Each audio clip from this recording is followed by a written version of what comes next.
Hey friends, welcome back to another reaction. This one comes to us from David Diaz, who left me a very nice tip, a very nice tip on the Buy Me a Coffee app. Delicious coffee, cream, no sugar, and I didn't burn myself this time, so thank you, David. We're taking a look at Emerson, Lake and Palmer's Trilogy. Now, anybody who's been on my channel for more than 2 months probably knows I'm obsessed with hard rock, heavy metal, and also progressive rock. However, I can't listen to everything. And Emerson, Lake and Palmer is one of those bands that I've known about forever, but I just never dove in on their material. So this is going to be familiar territory with a band I'm not familiar with. So this will be cool, because I'm going to jive with the material, but I've never heard the material, because I'm not like a listener to Emerson, Lake and Palmer. So I'm going to give you my first reactions, first impressions. I'm probably going to stop a lot. If I notice anything really cool musically, I want to bring that up. And hopefully we can make the most of this. Let's jump in. Trilogy by Emerson, Lake, and Palmer.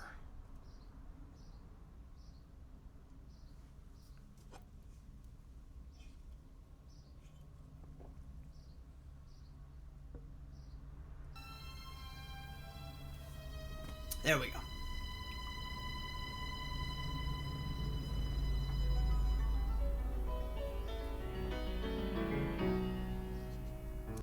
All right, so right off the bat, you start off with some strings as an intro, and then the piano comes in. And the piano does this pattern on one of the higher octaves, dee-doo, dee-doo, dee-doo, dee-doo, right? And then it comes down an octave, dee-doo, dee-doo, dee-doo, and does the same thing. And it does the same thing, I believe I heard 3 octaves total right there. So you're recycling the motif, but in a different location on the piano. So the ear goes, hey, it's familiar, but it's in a different spot, lowered pitch, so it makes it interesting. Very, very well done.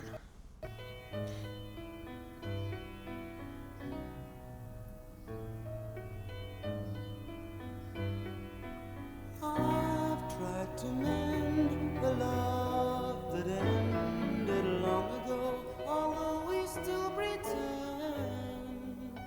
our love is surely coming. I like that little cadence. Don't waste the time, you've got to love again.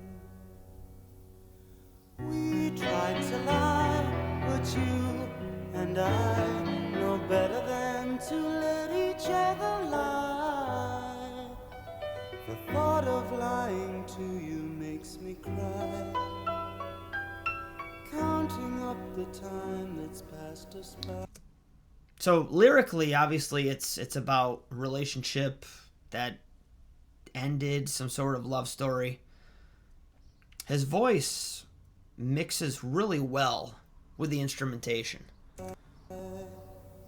I've sent this letter hoping it will reach your hand, and if it does, I hope that you will understand that I must leave in a while. And though I smile, you know the smile is only there to hide what I'm really feeling deep inside. Just a face where I can hang my pride.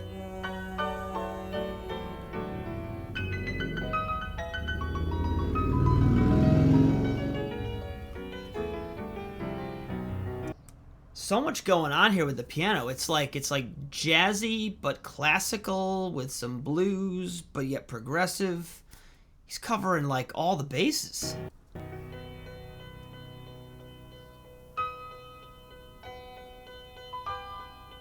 It's got like the highest note being played is repeating. It's kind of like a drone. A lot of times in music, the lowest note will be the pedal tone, and that kind of becomes the anchor for everything that happens above. But every once in a while you get something that's the highest note kind of becomes the focal point. That was cool. But short-lived, because now he's on to the next section.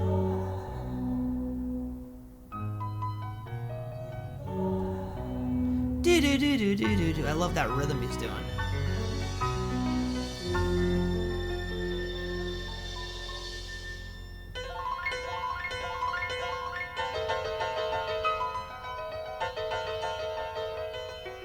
Sounds like there's some tritones in there.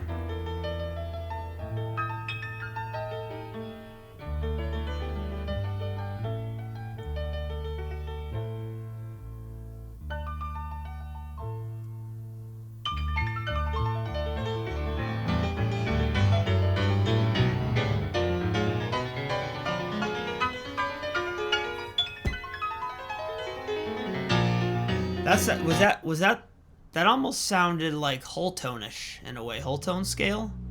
I could be wrong. I don't have the music in front of me, but that had like a whole tone scale vibe. This guy is like, he's got like the sensibility of classical with the chops of like a Lyle Mays or Chick Corea. Unbelievable. I'm kind of embarrassed. I've gone 43 years not hearing this. I'm pathetic.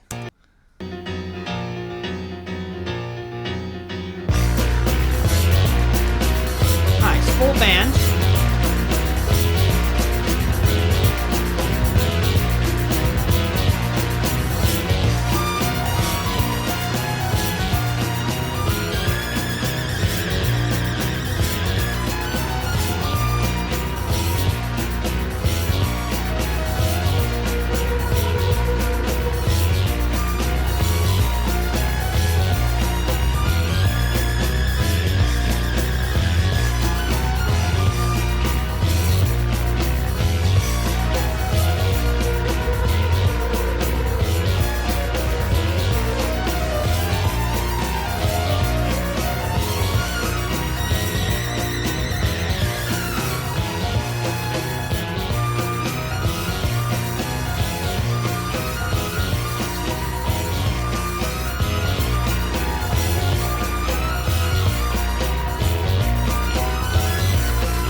So in addition to this being like virtuosic beyond belief, we're also in 5. 1, 2, 3, 4, 5. 1, 2, 3, 4, 5. 1, 2, 3, 4, 5.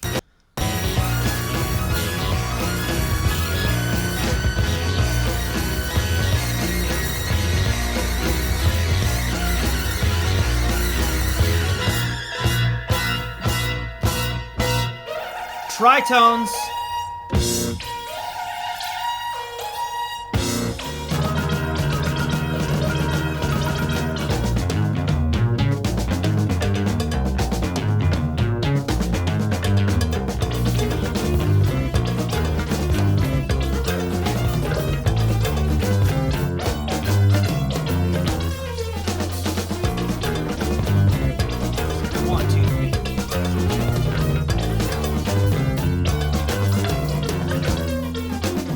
Here's where in 6. 1, 2, 3, 4, 5, 6. We'll talk of places that we went, the times that we had spent together, penniless and free.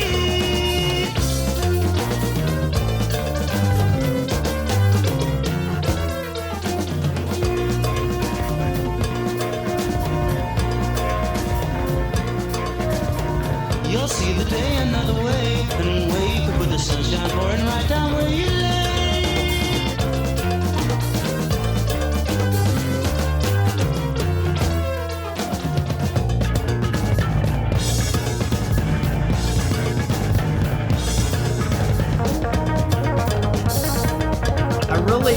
I really like the drummer using the cowbell. That adds like a certain flavor to it that wouldn't be there without it.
love the way the voice has like a little bit of reverb on it.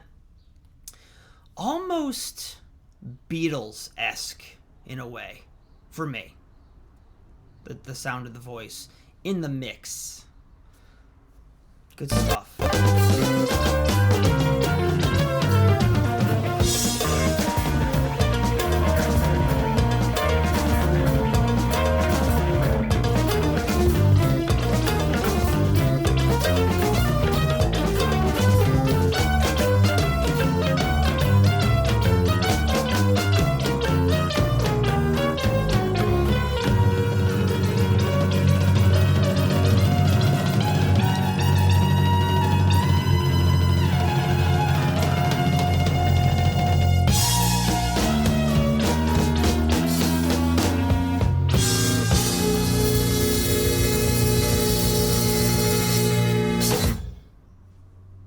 Wow. With the classic blues rock ending, right? Love that. I'm, like I said in the beginning, I'm kind of ashamed that I never got into these guys. You can hear, because I'm a huge Dream Theater fan, and you can hear how bands like Dream Theater got to where they are, blending the sounds of bands like this, and Genesis, and Yes, and Rush, with bands like Metallica and Iron Maiden. I would put these guys, based on this song, I would put these guys up there with King Crimson, Yes, all of them, Genesis. I want to invest more time listening to the rest of whatever album this is on, because this sounds amazing.